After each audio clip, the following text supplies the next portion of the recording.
O Brasil tem mais de 7.000 quilômetros de litoral e centenas de lagos e rios. Neles é comum a presença de embarcações que naufragaram e também de objetos deixados por banhistas. Muita gente não sabe, mas se apropriar desses materiais ou dos bens que estejam dentro deles é crime.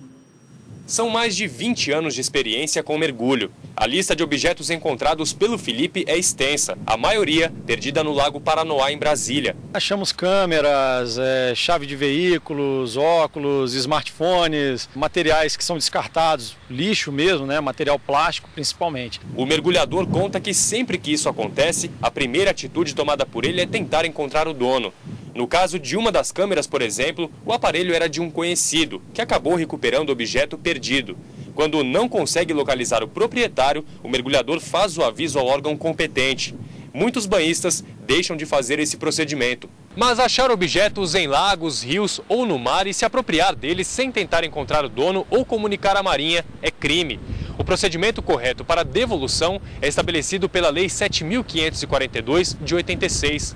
Ela também define qual prazo o dono do material perdido tem para pedir a recuperação do objeto e a partir de qual momento a pessoa que encontrou o bem pode pedir a posse. O prazo para o dono pedir a recuperação é de 5 anos. Após esse período, se não houver a manifestação do proprietário, o bem se torna patrimônio da União. É ela quem vai decidir se a pessoa que encontrou o objeto pode ou não ser a nova proprietária. A porcentagem máxima do patrimônio que pode ser transferida é de 70%. Se o objeto tiver valor histórico, artístico ou cultural, ela é reduzida para 40%.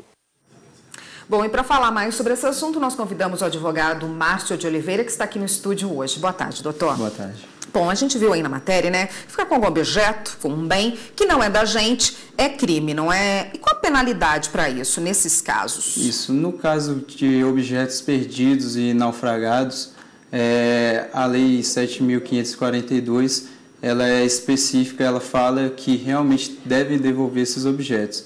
Caso eles não sejam devolvidos, eles ficam adstritos à penalidade do Código Penal, que seria você achar um objeto e não devolver. Dentro do prazo de 15 dias, você não devolve nem ao dono e nem à autoridade competente. E a pena desse artigo é detenção de 1 mês a 1 ano ou até o pagamento de multa. Quer dizer, é muito diferente, pelo que o senhor disse aí, do objeto encontrado dentro de uma embarcação, um navio ou um barco que naufragou, de alguém que pertence a alguém, de um objeto, por exemplo, encontrado numa praia, que a pessoa, porventura, mergulhou ali e perdeu um brinco, perdeu um relógio, encontrado na areia. Isso acontece muito no litoral brasileiro? É diferente? Sim, é diferente porque, na verdade, a pessoa vai encontrar o objeto em cima do solo, né? Em cima do solo, o que vai, a lei que vai regulamentar, vai ser o Código Civil. Então, o Código Civil, ele fala que caso você ache algum objeto, você tem que restituir o dono. Se você não restituir ao dono, você leva para a autoridade competente, mas essa lei do Código Civil, ele prevê que você terá uma recompensa de até 5% do bem. Porém, nas águas, algum objeto que esteja submerso, quando a pessoa não tem uma autorização específica da autoridade naval para pesquisar ou explorar esses objetos que estão no fundo do mar ou dos lagos ou rios, ela não vai ter direito a essa recompensa. Então, essa basicamente seria uma diferença. Porém, ainda aplica o Código Penal se ela não restituir ou não levar à autoridade.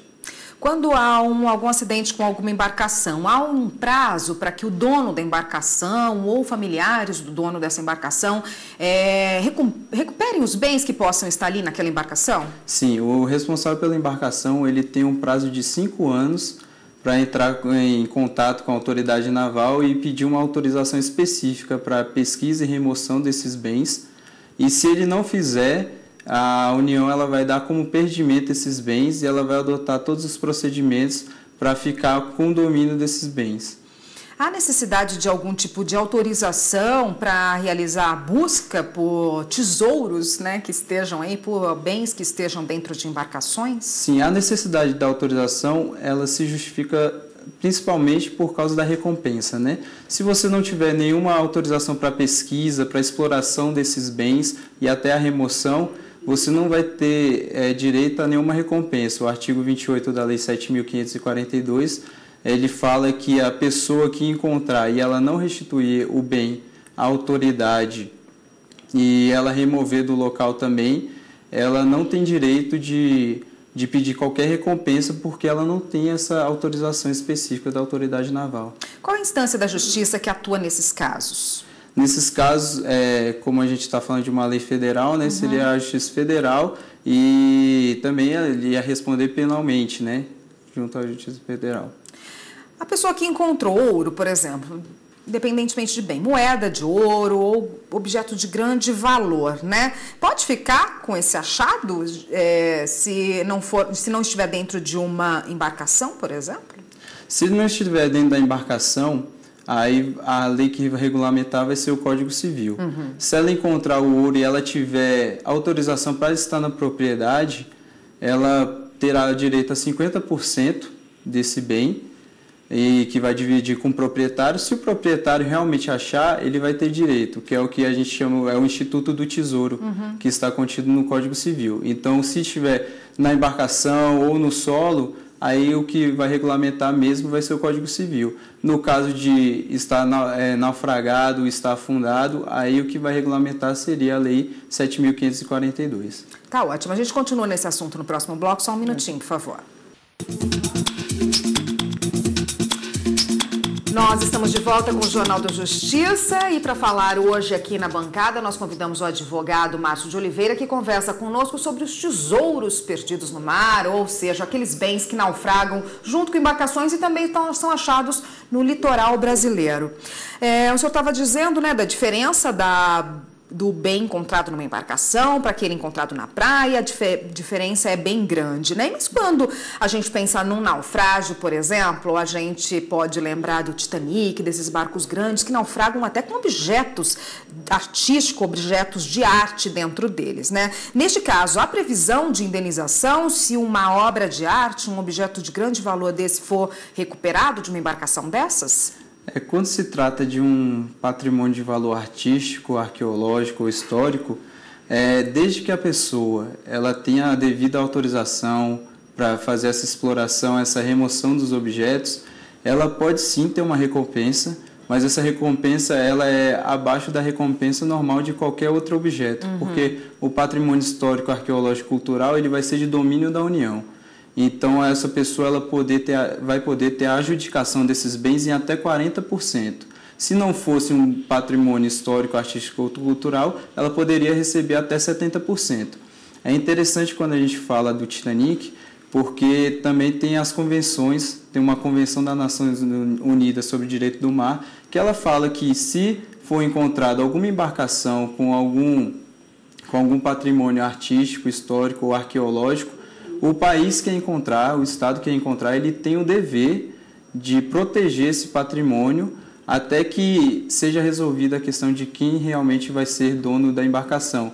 Aí, para decidir quem vai ser dono dos bens, depende de onde é a embarcação, de onde ela estava indo. Então, aí seria uma análise mais aprofundada feita pelo órgão nacional. Mas, enquanto isso, eles têm o dever de fazer essa guarda. Inclusive, eles podem retalhar qualquer tentativa de roubo ou tentativa de remoção desses bens que se encontram naufragados. Pois é, falando de águas internacionais, se alguma pessoa com autorização mesmo para buscar esses bens no fundo do mar, no Brasil, explora um navio fora do território de águas brasileiras, é um procedimento irregular? É um procedimento irregular, porque a lei ela trata de pesquisas dentro das águas nacionais. Então, se ela estendeu essa pesquisa, ela está extrapolando a autorização que ela tem e ela não terá direito, aí vai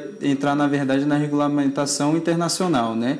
Aí o Estado, que seria o Brasil, ele teria esse dever de guarda até se delimitar de quem realmente é esse bem que foi encontrado.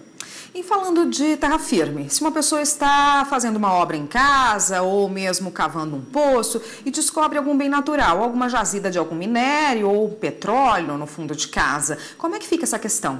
Essa questão dos minérios, quando eles são achados, na verdade o domínio é da União. Isso está na Constituição Federal, o domínio dos minérios ele é da União. Então a gente tem direito a propriedade do solo e a gente também tem direito a um espaço aéreo e o subsolo, desde que não seja encontrado minério. Se for encontrado minério, esse minério é de domínio da União. No caso de petróleo, tem que comunicar a ANP, Agência Nacional do Petróleo, para que ela realize todo o procedimento de licitação a empresas privadas ou até mesmo a Petrobras, para que seja feita a exploração, caso seja interessante. Se for interessante, essa pessoa ela poderá ser indenizada, no caso do petróleo, de 0,5% a 1% do valor do lucro dos barris de petróleo que estão sendo removidos ali. No caso de minério, a pessoa tem que comunicar o Departamento Nacional de Mineração.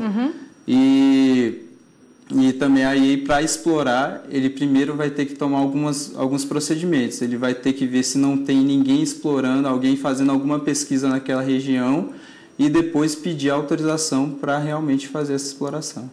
Tá ótimo, doutor. Obrigada pela participação. Eu conversei com o Márcio de Oliveira, que é advogado, conversou com a gente a respeito da exploração de objetos encontrados no mar, dentro de embarcações, no litoral do Brasil e também em terra firme, né, doutor? Sim. Obrigada pela participação. Até uma próxima. Eu que agradeço.